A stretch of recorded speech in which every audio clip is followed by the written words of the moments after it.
Brutus minted coins, and you'd be surprised whose face was on those coins. His? Yeah. Really? Dean Kinzer is the founder of Kinzer Coins, co-host of the Ancient Coin Hour, and a man whose life's work is helping people hold history in their hands. What began as a tribute to his late father, a collector of baseball cards, old magazines, and at one point a dozen Yugos, and it evolved into a calling. Because in the chaos of inheritance, Dean discovered something sacred, ancient coins, the whispered stories of assassins and emperors, of shipwrecks, propaganda, and power. From Brutus's Ides of March coin to the ego-stamped silver of Roman rulers when Brutus stabbed Julius Caesar. There's a lot of speculation, but maybe his son. And his son too? Maybe. There was this monk, this Brahmin, this guy's name is Chanakya. So he's walking and he spots a kid. This is a slave kid. So then he decides that he's going to make him into the emperor. That's one area that I think people can either find comfort or calm in, is that if you look back on history, you'll see that some of these things have happened in the past, and you can see the end result, and you can participate to become change maker yourself. The more you know, the more the unknown grows. I am Jitesh Vaswani, your host, and together, let's take this journey beyond the known. Welcome to Beyond the Known, Dean. Thank you so much, and what an absolute pleasure it is to be here. I'm so glad that you invited me and are giving Ancient Coins an opportunity to get a little bit of spotlight, which is really kind of my goal. Ancient Coins are a great way to connect to history. You know, there's a lot of people don't necessarily think about this because we live in a vacuum. You think that your life is so long, but it's really short. But there's a lot of stories to be told. And I'm excited to hear all of them. Let's start at the very beginning. Sure. Yeah, Let's start at the beginning. So how did you get into ancient coins in the first place? That's a great way to start. So my father was a collector, as you noted, a very spiritual guy, a guy that was very interested in history. So he started amassing collections at almost to a hoarding level. Some would say it was hoarding. But he was an organized mind insofar as that he collected things to checklists. He collected things to make complete sets and all that kind of stuff. So it wasn't disorganized. It was organized, but it was just a lot of stuff. So over the course of his lifetime, he amassed, as you mentioned, magazines, baseball cards, American coins, ancient coins, you name it. One of the, even more so than the Yugo, he was a huge proponent of cactuses. Oh, really? Loved cactuses. And at one time, he may have had 1,000 or so cactuses spread out across his lawn. Well, it's so interesting that we're talking about this in Arizona. Yeah, that's right. Yeah. And so that collection amassed over time, I would consider an intricate part of that growing up. He was somebody that was always interested in going to shows, going to coin shops throughout the U.S., baseball card places, and so he was always active in that. And our part of that was to, lug the cases to the shows or stay in the hotel while he's doing what he's doing. But we were very much a part of that. So he sold baseball cards, he sold coins, traded for them, all that kind of stuff. So we were a part of that. And then as he was starting to as time moved on, he started getting older, we kind of had to, part with a lot of that stuff. And I went through a lot of it, and I know it all by heart. I mean, I've memorized, I could probably pick out a year on a baseball card from 1876 to 1991 off the top of my head. Wow. So I do have a strong memory of it. And I started parting with stuff, and I got to, I think it was a tribute penny, which is a denarius of Tiberius. And on the back, on the reverse, is Livia, his mother, who was Augustus's wife. And so it's a tribute to her, but it's also referenced in the Bible. Render unto Caesar what is Caesar. He's talking about a tribute penny. So that coin was very hard for me to part with. And I thought to myself, one, it's very interesting that this is, at the time, in Springfield, Missouri. And two, is there a lot more of this out there? And three, if there is, how do I find out more? Wow. And so that trek has kind of propelled me into being so inspired by ancient history and history that I feel like it's my calling to represent that to people. I think that history sometimes gets lost. There's so much coming at us these days, but for a lot of people, you can identify what's going on in current times because it's happened before. A lot of the world has happened before. What we have now is just newer technology, Right. but a lot of the political, a lot of the the things that we see day to day is just a continuation of what's been happening for thousands of years. What parallels do you draw in what's happening right now in the present to what has happened before? Well, I mean, I think a lot of people are concerned or talk a lot about norms, norms that we're accustomed to, norms to what you expect out of being a person from this country, that kind of stuff. And sometimes it can feel like things are changing faster than you can understand, and sometimes that's by design, right? Right. So a lot of those things have changed over time. A lot of those experiences have been similar. A lot of people will reference Julius Caesar and kind of the transition from the Republic to the Empire. That I don't know if that's an exact parallel, but there are norms that over time started to dissipate, and it was recognizable, and you can pinpoint it in history. And sometimes it rings true. You'll feel like, boy, I've heard that before, but it's recent. And so that's one area that I think people can either find comfort or calm in, is that if you look back on history, you'll see that some of these things have happened in the past, and you can see the end result, and you can participate to become, a change maker yourself. Yeah, and you think is it like human psychology? Like, for example, I think our tools have changed. Like human beings, one of the most interesting thing about us is the reason why we are the species which is longest standing and so successful is our ability to form teams and our ability to use tools, right? And technology, right? What we call technology right now. Now, I think the technology is the one which has changed. Like the tools that we use have changed, and of course, our psychology has evolved. But the rawness or the base of human psychology, do you think that's kind of similar to what has happened in the past, and now we're just reliving it because our brains function the same way or something like that?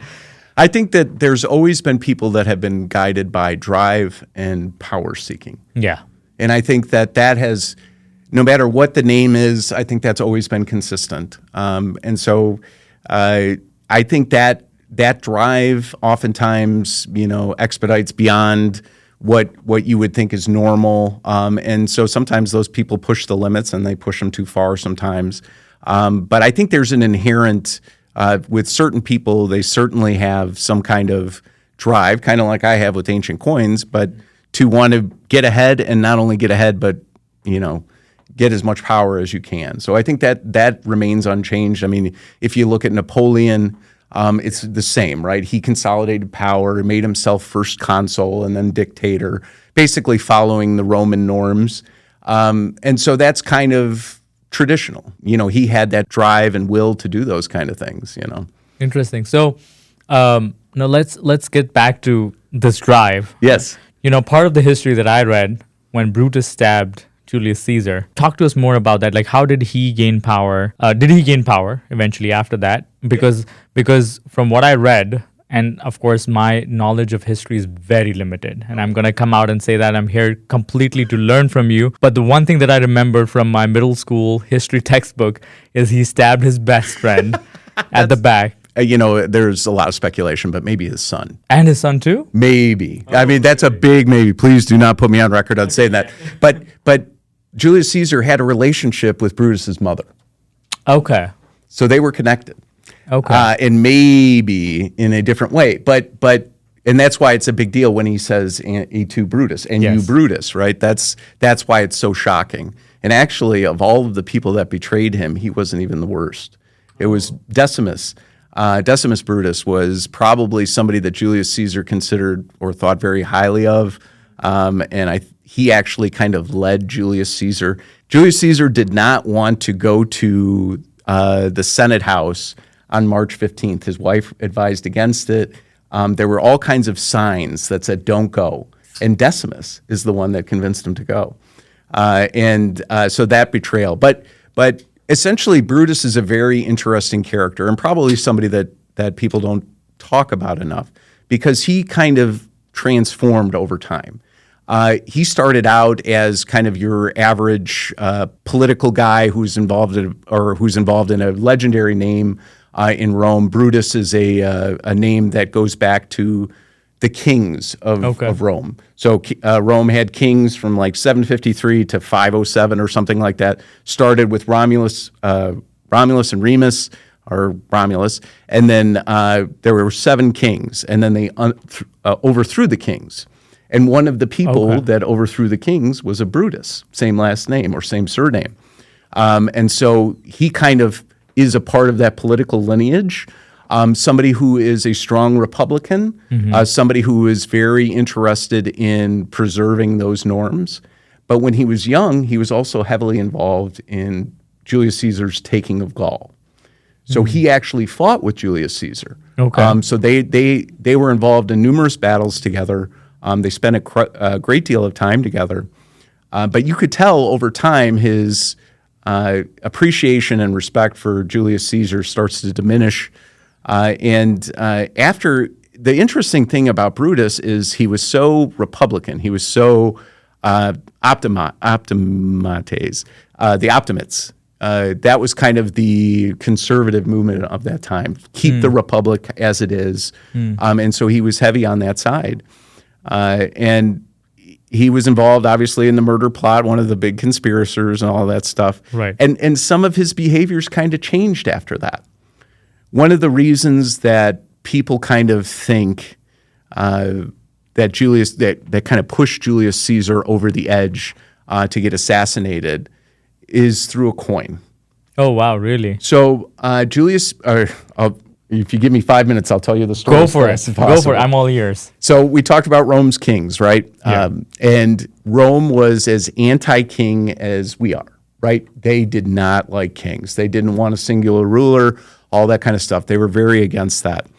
And they took Rome was great for adopting and taking other countries or other empires' stuff and making it their own.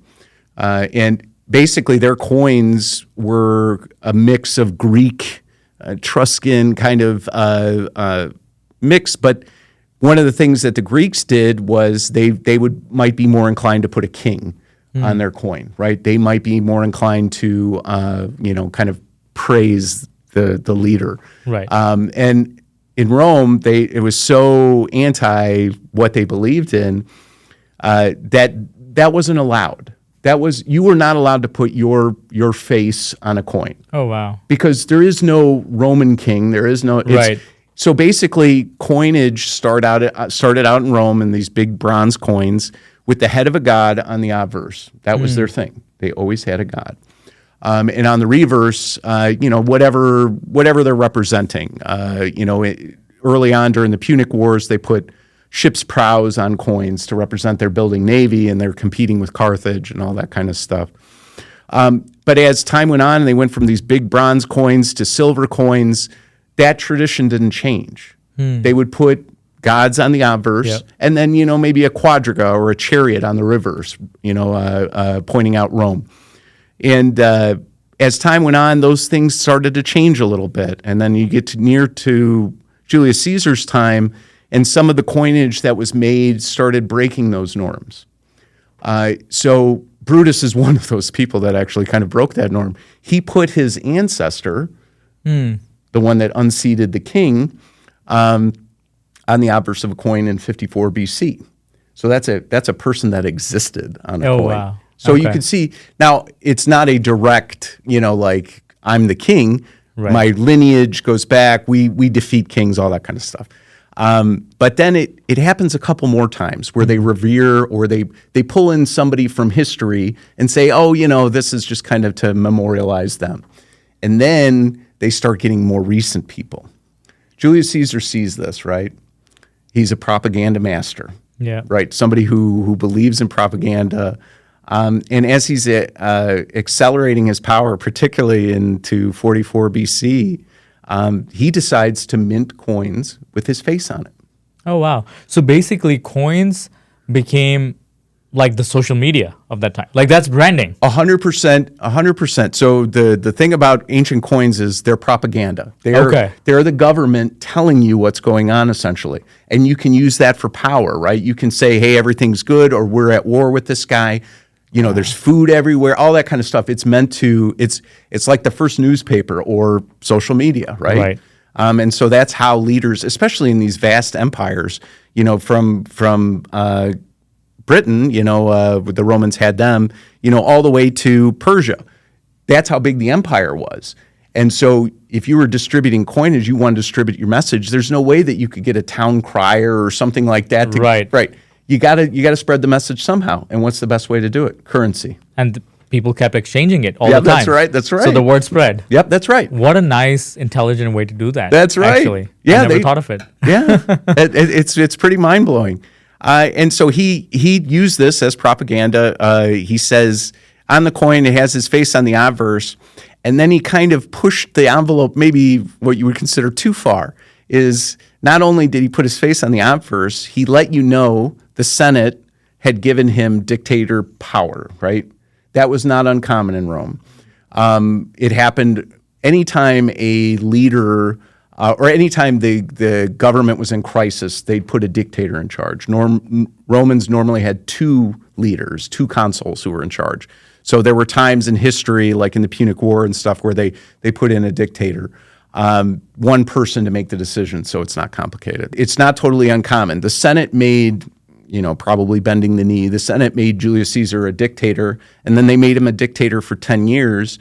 And then I think it was in 45 or 44 BC, they made him a dictator in perpetuity. Oh, wow. He's basically an emperor now. Yeah. And so on his coins, there he puts, you know, you have his picture on the obverse, and on a lot of them it says dictator in perpetuity on it.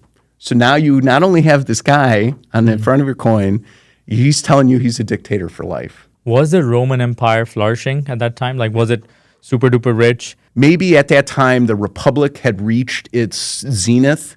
It's a lot of land to control. It's a lot of rules and laws for very different people. And perhaps, you know, Julius Caesar looked at that and said, you can't have 200 people deciding with two consuls. You got to have one man in charge. And so he made that decision.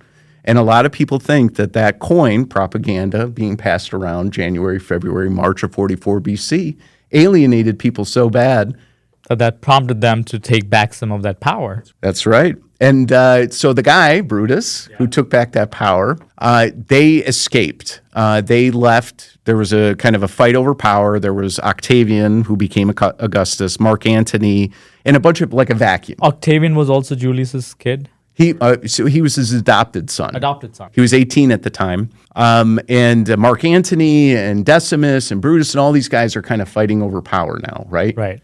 And the Republic splits kind of in two. There's the Caesarians, the people that love Julius Caesar, your Mark Antony, your Octavians, and then there's the people who want the Republic. It's Brutus, I'm trying to think of his name, but it's the Republicans, and so they escape to Greece and stay in Greece.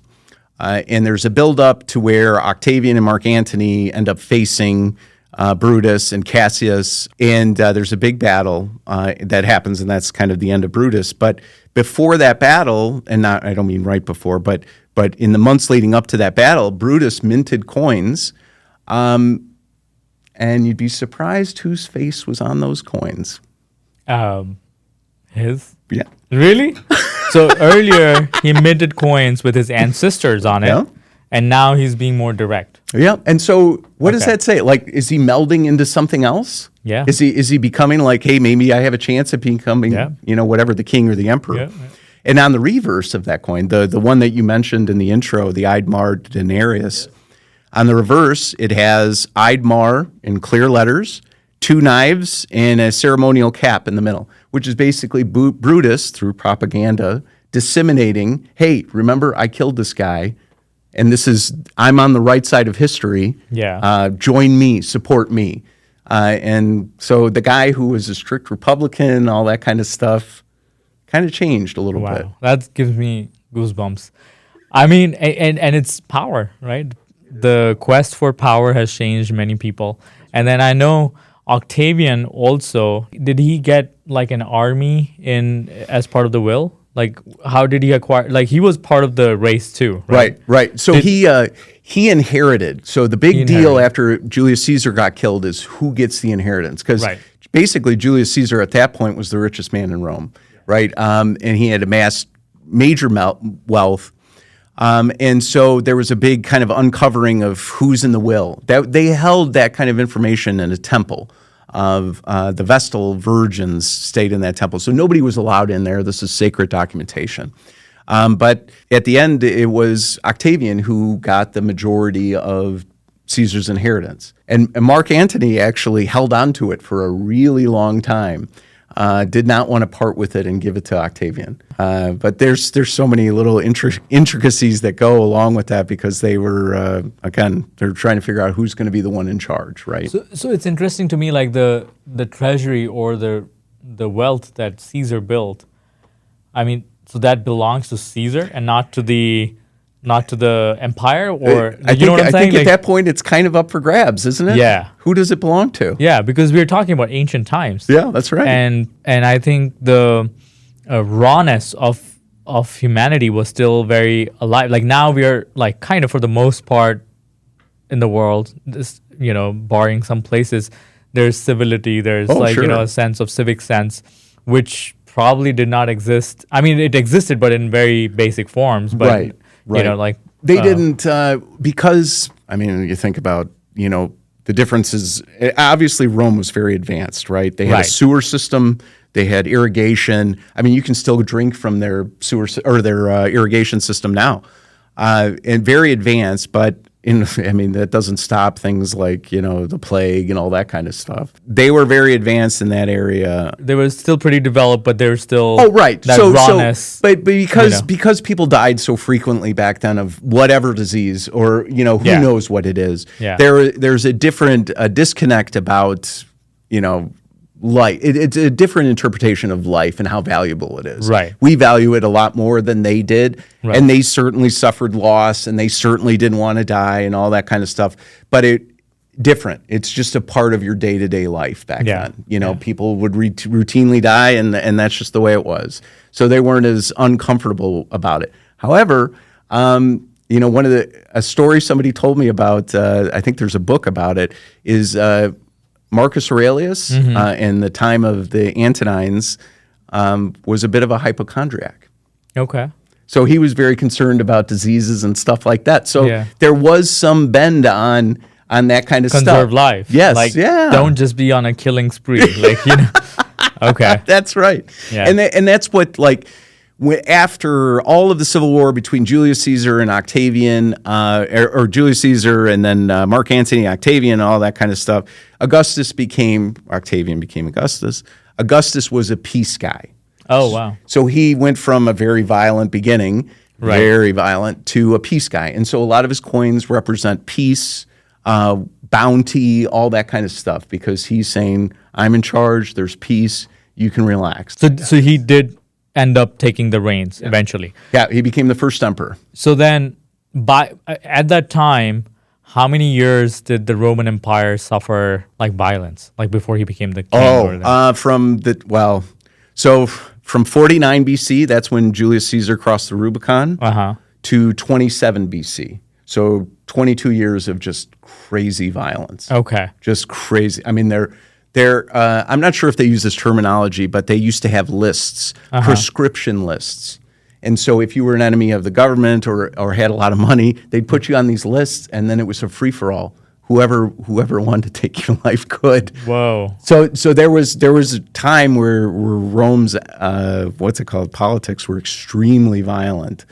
Sulla did that as well. There were treason trials and all kinds of stuff. Kangaroo courts to try and eliminate enemies. And so for 22 years, there was some form of that violence. That's wild. Until Octavian kind of took control. And I think then people would have appreciated that stability and peace. Yeah. Right? Because we always appreciate opposites. That's right. In a way, right? When there's violence, people are craving peace and stability. Right. And then every once in a while, when the world is stable, there will be somebody That's right. who will just go nuts and try to disrupt peace, or Yeah, no, that never happens. I mean, you could go down. One of the things that I always think about is like, we have top 10 lists of all kinds of stuff, but my top, it would be interesting to see what people's top 10 list of worst emperors or worst kings were. There'll be a number of Roman guys that are. Well, coming from India, from my side, there are a lot of Mughal. There's a lot of Mughal emperors who were so brutal. They decimated the culture. They burned down temples, raped women, and their show of strength was to instill fear in the population. That's right. And loot the population. So the taxes were a way for them to amass wealth and become rich without giving back to the That's right. Society. So Julius was like kind of this main figure in the Roman Empire. And so what's your favorite coin from that era? So I like any Julius Caesar portrait because they were only minted for like 3 months. He minted a lot of them, but they were only minted for like 3 months. They come in different variations where he calls himself something or something else. But the portraiture is really nice. It's really neat to see what he would look like, Yeah. I think they're a little generous on the hairline a lot of times. I think he was more bald than advertised, but for sure, I think those are my favorite coins. I wish I had each one of them because I think I can't think of a more pivotal point in history that you can carry around or that you can show off to people, right? You can do a lot of things that are important pivotal parts, but a walking pivotal part. I like it's that's why it's so fascinating and so interesting to me because it's available to you. You don't have to, there are in museums. They've got tons of them. They are in museums, but you don't have to be in a museum to have one. And how many years ago is this? This would have been 44 BC, so 2040, 69. Yeah, something like that. So 2069 years ago. Wow. And it's still available. It's kind of crazy to think about that, right? Yeah, I mean, that's the part of the other part of my kind of evangelizing these things is because they're affordable. Right. It's not just this hobby over time has been called the king's hobby. It's for hobby for elites. I don't think it's necessarily that. I think it's a great way for everyone to participate in history. You can buy coins from Constantine the Great, from Nero, from Marcus Aurelius, all these guys for really reasonable prices. Constantine the Great era late Roman bronzes are $25, $50 each. But that's the guy who legalized Christianity and basically changed the world, right? Wow. I mean, that's mind-blowing. $25. Wow. Yeah, no, that's definitely accessible. Yes. Yeah. And they stay in that neighborhood too. I mean, there's other types that they minted a bunch of in Syria, Phoenicia. There's tetradrachms that were minted of the Roman emperors when that area was a province of Rome. And they're billion, which is a mix of silver and bronze. They're about like 26, like a quarter. They're about the size of a quarter. Again, can be had for $50, $100 easy. And how can people find you, like if they were interested in something like this? So my website is kinzercoins.com. Okay. And then you can follow me on Instagram at Kinzer Coins. But really, my entire webpage is designed so that you can start. Yeah. It's not a money grab. It's not like, look at these beautiful, expensive coins you can't afford. It's an opportunity for you to get your foot in. A lot of them are slabbed, meaning that a grading service has looked at them and graded them. So you don't have to worry necessarily about forgeries or fakes. They've been looked at. But they're affordable. And that's the whole point. So if you on a whim decide that you want a Marcus Aurelius denarius or a Commodus denarius, you can buy one and get your foot in the door. And then you say, boy, did he make a lot of these? There are a lot of different types. Oh, yeah. There is. And I mean, that's how you kind of go down the slippery slope of this incredible hobby. Yeah, no, I think it's interesting, definitely. And I think this is great for kids. Like, you know, I mean, I'm thinking, we don't have any kids, but I can already imagine my friends wanting to teach history to kids, because teaching history, like, I don't know how it's here in the US, but in India, it was very boring learning history, right? Like, it's like you study textbooks and, you know, and now it's interesting, you know, teachers are coming up with interesting ways, but I think holding something of value, something tangible, something from those times can make it so much more alive. And I think I think it would have great influence in the field of education. That's right. Right? Hey, a quick pause. If you're listening to this and thinking, I need more peace in my day, more clarity in my mind, then I'll really encourage you to check out The Art of Living. The Art of Living offers a technique called sky breath meditation, used by CEOs, pro athletes, and high performers around the world to recharge their energy, clear that mental fog, and reset the nervous system in minutes. They offer programs both online and in person.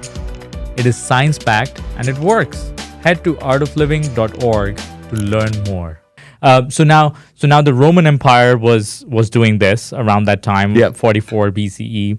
What was happening on the Greek side? And, you know, we have all read and studied about the Ottoman Empire. Oh, yeah, right? sure, Like, So how are they connected in terms of timelines? What was happening before? What was happening what came after? And how is the world progressing? If you can enlighten us. So what's it called? Greece and the Persians were kind of the biggest two in the West, right? And they had established themselves pretty well in the 5th century. I know you probably heard of Darius the Great or Xerxes, all those guys, big time. The Greeks weren't set up like the Persians. The Persians were an empire, right? Right. So there's a central authority with a bunch of different governors and all that kind of stuff. The Greeks did it differently. They were city-states. So there wasn't a hegemon. There wasn't a person that was in charge of all of it. There were local governments, right? And that's how we get to know Athens, and that's how we get to know Sparta. Until Alexander the Great, or maybe Philip II, his father, that's kind of how they operated, and they had ups and downs. But the Greeks, once Philip II kind of took over, Philip had designs on taking the fight back to Persia. After the Persians had come and invaded, and basically burned Athens to the ground, the story of 300, all of the stuff we know, they didn't forget that. Right. Even 100 years later, they didn't forget that. That held on. Yeah. And Philip II, who was in the 350s BC, Alexander's father, started kind of amassing an army in his area, Macedon, which was kind of a backwater for Greece. And Macedonian Empire is kind of probably from Macedonia. Right. Yeah, that's right. And so Philip decided that he wanted to reinvade. So he built a large army, and he at the same time created a style of warfare that was essentially unbeatable at the time, the phalanx. And so he used that and his great generals to start to impose hegemony over Greece. He basically eliminated a city that was very powerful previous to that, Thebes. I'm trying to remember if it was him or Alex that destroyed that, but it didn't exist after that. Wow. And he kind of asserted his authority. One interesting thing is that Sparta had become so irrelevant at that point that Alexander the Great or Philip II didn't even consider taking it over. They just ignored it, left it to itself. That's how far Sparta had fallen at that time. They kind of turned into more of an empire, right? The Hellenistic Empire. And when is this? Like what year? This is, so Philip II, 340s, 330s would be Alexander the Great, 320s would be Alexander the Great. Okay. And so Alexander the Great went on this great adventure. Alex definitely knew the power of propaganda. Right. He minted coins everywhere. There's a lot of Alexander the Great coins. They kind of asserted themselves. They defeated the Persians pretty handily and took over that land. And then that became basically one giant Greek empire. Right. Until Alexander died. And this is where I think what I've studied in India is when Alexander was coming east, right? And he went back, and his one of his governor, what was his name? Something with an S. Seleucus. Seleucus. Yeah. Seleucus. So that was the rise of Mauryan Empire in India. So the kind of is very interesting. So before that, one of the main dynasties in India was this dynasty called Nanda, and they were known for, like the last king wasn't that great, right? Like in the in all sorts of vices, and there was this monk, this Brahmin who went to warn him, and he was like, hey, if you don't consolidate right now, you'll be ruled over, because Alexander was approaching east, and he was afraid. He was like, by the time Alexander comes here, we should have consolidated, become one big empire, so we can defeat Alexander. And that king kind of made fun of Chanakya. This guy's name is Chanakya, and he's very well known there for, there's something called as Chanakya Niti. Like the Niti means like politics or skill, like a very specific skill. So Chanakya was very intelligent, brainiac. Like he would, so I would encourage, if you want to read into it. I think it's very exciting. Absolutely. When he humiliated Chanakya, is like, you don't know shit. Like you're just a monk, right? Like what are you saying? So then he vowed. He took it personally. He vowed. He's like, one day I'll make sure your empire falls. Wow. So he's walking during that same time, like, I don't know, days or months or whatever, and he spots a kid. And this kid is a slave kid, right? And all these slave kids, they're playing with each other. And this kid is showing these signs of a great leader. Right? Like, for example, they were playing a game, and he's acting as the king, and all the other kids are acting as the subjects, and like they're acting a scene from the court where one of the kids has stolen something, and so then as a king, as a pretend king, this kid goes, okay, your punishment is you get 5 lashes or 5 whatever. lashes or whatever. So then they give him 5 lashes, right? But then he takes it and he gives 10 lashes to himself. Really? And so Chanakya goes like, okay, hey kid, why did you do that? And he was like, well, if I'm playing pretend king, in my kingdom there should be so much prosperity that nobody has to steal. So a part of the blame falls on me as a king, right? This is all pretend. They're playing a game. Sure. So now this guy, Chanakya, gets very inspired. He's like, this kid has something. And so he observes a bunch of qualities. He has a checklist of what in his mind, like what are the qualities of a good king? And it seemed like this kid was, passing all of this. So then he decides that he's going to make him into the emperor. Really? Now, there's a slave kid, and there's this mentor, right? Like this very intelligent, brainiac guy who knows how to do strategy, who knows how to play the politics, who knows how to train. And so somehow he gets the kid off of the slavery, whatever, whoever was the owner at that time. I don't remember how he got that. But anyways, he starts training him.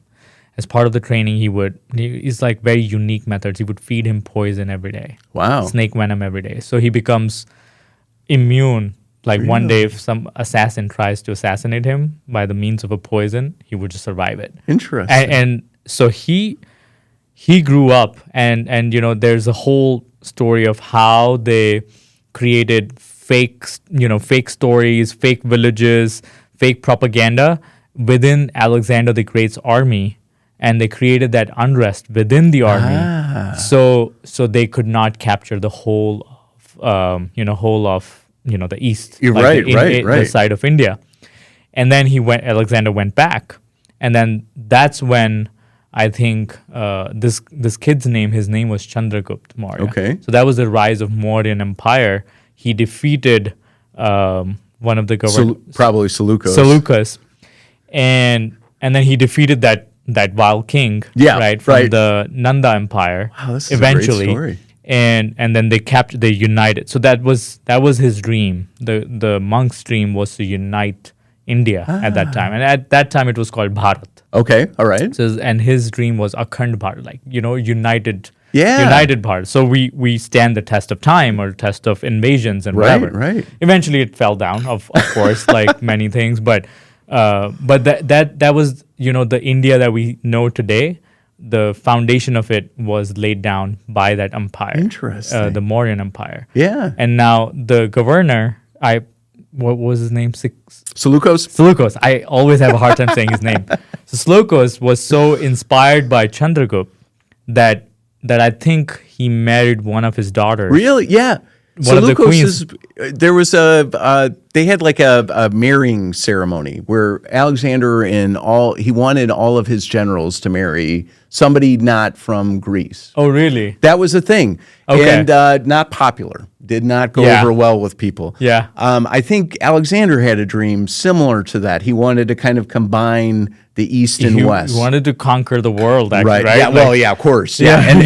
And they were certainly right to be thinking about Alexander wanting to take more land, because I think that was his design, right? His design, yeah. So they were smart to plan ahead. But yeah, that's so interesting. Yeah, Alexander he made a push into the Kush, right, and then kind of got bounced back, and then they lost that territory not long after. Yeah, exactly. Not long after. Yeah, but that's an interesting. So the Greeks basically after that split up. All of his generals divided up his empire. Okay. There was kind of, I think if you point to anything that has ended empires, it's succession planning. Right.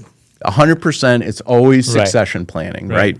So Alexander didn't have a succession plan. He had a brother that some would say had mental issues. I don't know if that's true or not. And his mother was still alive at the time. He wanted to have I think he had a kid I think he had at least one kid.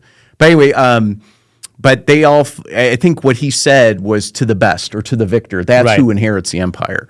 Well, they weren't into that. They fought each other for sure, but then they kind of carved it up to themselves, right? Yeah. And that's kind of, so when they weakened themselves by carving themselves up, as time went on, and we're talking centuries here, but as time went on, the Roman Empire expanded beyond Italy, right? And they started moving east towards through Greece.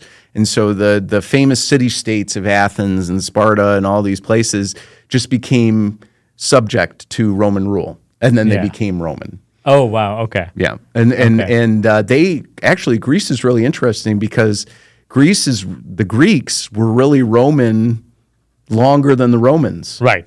They were Roman until 1453, right? But anyway, they what's it called? They became absorbed. The Roman Empire absorbed them, and then they just kind of were like that. There were a lot of fights, during the Byzantine times or the Eastern Roman times for that land and stuff like that, fighting back and forth. But they definitely, and that's kind of the Ottomans. That's where they came from, right? They were a rising power in the East. Mehmed II, Mehmed the Conqueror, wanted Constantinople. He wanted to be the next Caesar. Oh, wow. If you read him, he considers himself an extension of the Roman Empire. So he wanted to be a Caesar. He wanted to have religious freedom and all this kind of, I think. Right. I don't want to say that for sure, but he was a forward-thinking guy. And it was his crown jewel, because so many people had tried to sack Constantinople and wasn't able to until he was. Did Roman Empire have that religious freedom under Caesar? So it would have been, in the early times, it would have been what we call cults now, but gods that were local to them. They weren't monotheistic. They had tons of gods, kind of like the Greeks. Most of them were ripped off from the Greeks or borrowed from the Greeks. Hinduism is still like that, right? Like, polytheism. Yeah, definitely. For sure. Well, and I mean, that's, there's a few religions that are monotheistic, but there's a lot that aren't. Right. So at that time, before, long before Constantine the Great and all that kind of stuff, it was more of a cult following. So people followed the same gods, believed in the same gods, and all that kind of stuff. And Christianity was one of those things that became problematic, because and that's why they persecuted, and then adopted, right? Right. And then Constantine the Great's mother, Helen, converted him to Christianity, and really, the rise of Christianity is almost the same as the rise of the Roman Empire, right? Right. It's political movement. Right. It's a way to get ahead. Right. It's how do you excel in government? Do you be the most religious? Do you represent God the strong? All that kind of stuff comes into play, and so that's how that kind of spread out. But for the better or the worse. But that's until that, it was kind of a mix. There was an emperor in 363, which was, or 360, which was after Constantine the Great, and he's called the apostate, Julian the Apostate. And I think he was a relative of Constantine, but he wanted to go back to the cult. He wanted to go back to what Rome was before. He didn't like the Christianity idea, and he tried to bring that back, but was eventually was rejected hard. Yeah. But he's somebody that people think a lot of because he was kind of anti the establishment at that point. But yeah, he didn't end well. Interesting. So now so let's talk a little bit about the Ottoman Empire too. Now, so coins were definitely part of the trade. They served as mediums of trade. They also served as mediums of media or propaganda. Right. Was there any other purpose that it was serving at that time, or it's and how long?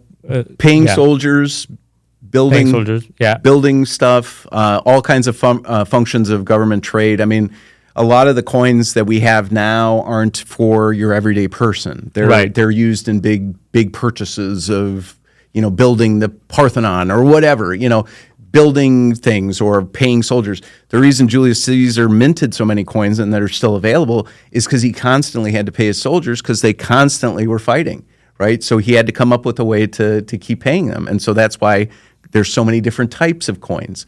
Julius Caesar might have, 10 or 15 different types of coins, all with different reverses and all that kind of stuff, because they had to keep minting them. Right. There was no sense of globalization at that time, obviously, or maybe there was. Who knows? Well, maybe they were invading each other. There was the Silk Road trade, right? I mean, there are the trade routes. I think were almost. I don't want to say globalized, but they were kind of, right. They reached through India. They reached all the way up to London. I mean, there's a huge mass of material moving through, and that's why certain empires did better than others because they were better at trade. Yeah. When I talk about the Punic Wars, which is Rome against the Phoenicians, they originally started in Tyre in the Levant, and they made their money. They made huge money on figs and all kinds of stuff. Wealthy. And what's it called? They built tons of ships. They're seagoing, all that kind of stuff. Very successful. But they were probably for a period of time they were the most powerful empire-ish country that was around. The Carthage was much bigger than Rome was at the time, or much more powerful, and they had all this sea trade. And really, the reason the Romans probably couldn't stand them very much is because no matter how bad they defeated them, the Phoenicians or the Punics would come back, the Carthaginians would come back and make a ton of money and rebuild everything like it never happened. Wow. And in the end, the Romans basically destroyed Carthage kind of for that reason. Interesting. So when they were doing this trade, even in that time, now, for example, a lot of like us in the modern times, we treat U.S. as one of the U.S. dollar is the main currency, right? And then we base everything off of the value of gold, right? Now, what was that one common metric, or was there even, like, for example, when somebody with a Roman coin goes to like Greece, and then they had, let's say, different coins at that time. How did they compare or, value against their, of their own coin? So like, for example, somebody goes buy food, is like, hey, I don't have any Persian coins or Greek currency or whatever, but I have this Roman currency. What is it worth? Like, how do they determine what it's worth? That's a great question. So I like this question because it's a couple of different things. There were areas where the point was to try and make yourself the dominant currency. Remember, I told you Greece is city-states. And this is part of the reason why ancient coins are so beautiful, is because they wanted you to know who minted the coin, because then you'd have a guarantee in value. If you were familiar with Athens and their silver, you'd have confidence in that. And that was the U.S. dollar of the time, right? The Athens tetradrachm, very famous coin. Lots of people have them. But that was the American dollar of the time. Depending on what time that was, whether you came closer to Jesus' time, Then the Roman denarius was universally known. The shekel of Tyre was used as the temple tax in Israel. Okay. Because it was trusted currency. Okay. So based on whose name is attached to it, right? Yeah. Like, based on their work, based on their whatever, like, What the city represented, and how financially stable they were was how powerful your currency was. It's all about perception. Yep, that's right. Okay. And so they would make beautiful artwork on these coins to really kind of stand out. And it's almost, I don't know if they intentionally did, but it's like they tried to outperform themselves on the beauty of these things. Wow. To try to make their stuff relevant. Right. And so, obviously there are a number of coins that did a lot of traveling. There are counter stamps where, so like if a coin from Rome went to Egypt and they wanted to make that coin valuable in Egypt, they would stamp it with a stamp that represented Egypt to show that still has value here. So they even knew then, that even if anybody had any questions, they'd counter stamp it to make you feel good about the currency. Wow. That's very interesting to me.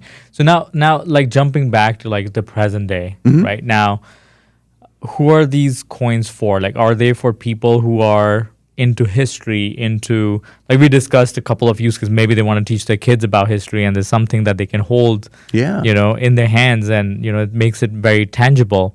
But is it also an investment vehicle? So yes, I would say so. Not as a speculative kind of commodity deal.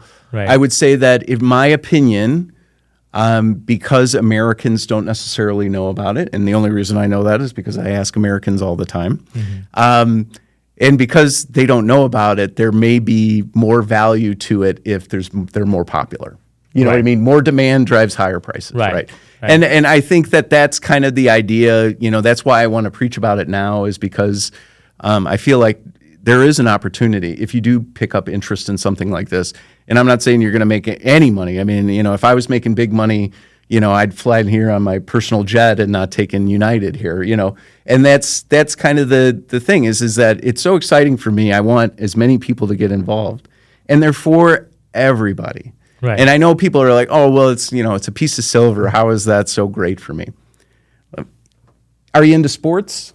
A little bit, yeah. So just using that as an example, there are a number of coins that were minted in the 3rd and 4th century that were the Greek city-state, and I can't think of it off the top of my head, was so enamored with their wrestlers performing well at the Olympics that they would put their wrestlers on the coins. Oh, wow. So you have guys wrestling on the front of a coin. Right. And on the reverse, they'd have their archer because he's, he's competing in the Olympics. There are coins with boxing gloves on them, early boxing gloves. Now, we wouldn't call them, nobody would want to fight with these boxing gloves because they were a lead bar that went over your... Whoa. Yeah. You don't want to be on the receiving end of that punch. But they loved sports too, and they represent it. And it was a great way to represent your city-state, right? You like astrology. There's I love it. Antoninus Pius, in a period of time out of Alexandria, Egypt, minted coins with each one of the astrological signs on the reverse. So you can get a whole collection of 13 different astrological signs on a coin because he wanted to. That's so cool. There are, you like animals? Tons of animals on coins, tons. Right. Emperor Probus in the 270s minted a series of coins with animals on the reverse, and they're really affordable, and you can collect them all. Wow. So now, like, Dean, how do you, this has always been my question, and I'm like the case of like, curious cat. Yeah. So how do you source them? Like, where do people find these coins? Like, where do people like you find these coins? Are you going to like archaeological sites and or have people store them somewhere and then you go buy them, or like you try to make deals, negotiate that I want to have these coins for myself, and then so how does it work? They've been around a while, right? Yes, I mean, they've been out of the ground for a long time. Some of them have been out of the ground since, or have never even gone in the ground. Augustus himself was actually a coin collector. Okay. So it's, but a lot of them have been out of the ground enough that they have significant provenances that date back to 1900, early 1900s or before. So So a lot of them have been out of the ground for a long time. And in Europe, obviously, there is a number of people that do metal detecting. One of the people that I work for in the recent past did 10 years in Germany as an American soldier. And the whole time he was there, he metal detected. Okay. And so when he heard that I was into ancient coins, he came in and showed me his collection of stuff that he's dug out of the ground. And there were some Celtic stuff, there was some mid-century stuff.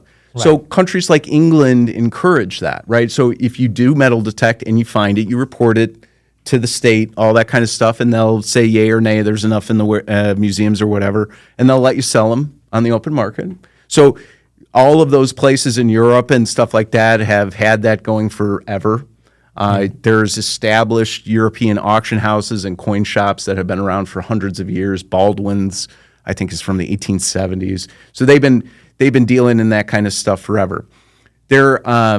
Obviously, there's some areas that are a little more problematic than others. We don't necessarily buy stuff from Iran. We don't necessarily buy stuff from Syria.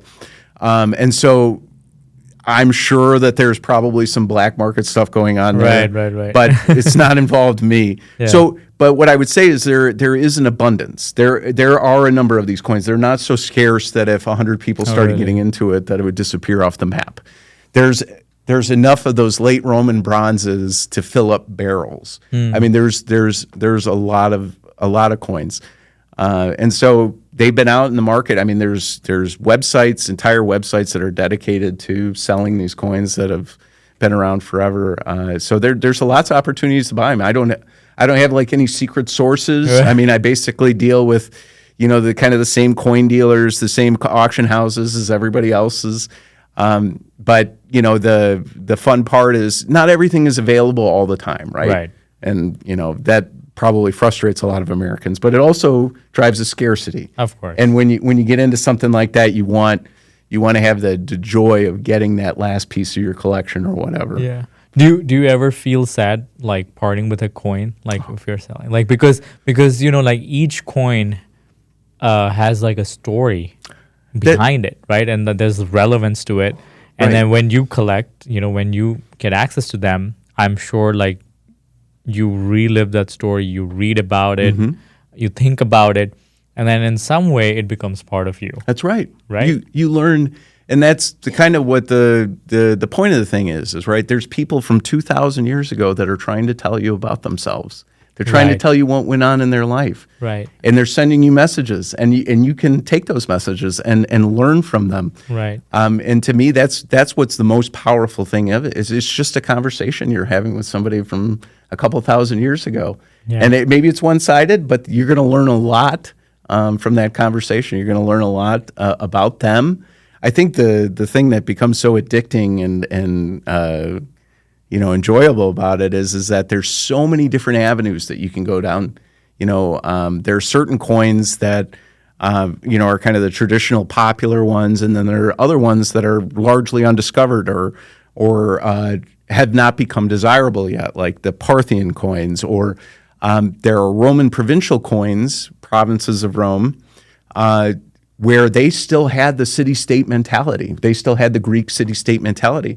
And so they would design these coins with their giant architectural structures on the back, some of which don't exist anymore. And the only evidence we have for them is what's on the coin. Wow. Well, I've learned so much from you today. Like, this is so exciting. I think we can keep going down this rabbit hole. Right. And I think we should definitely prep for a part 2 of this conversation. Bring it on. Absolutely. Yeah. I do have some gifts for you. Oh, I can't wait.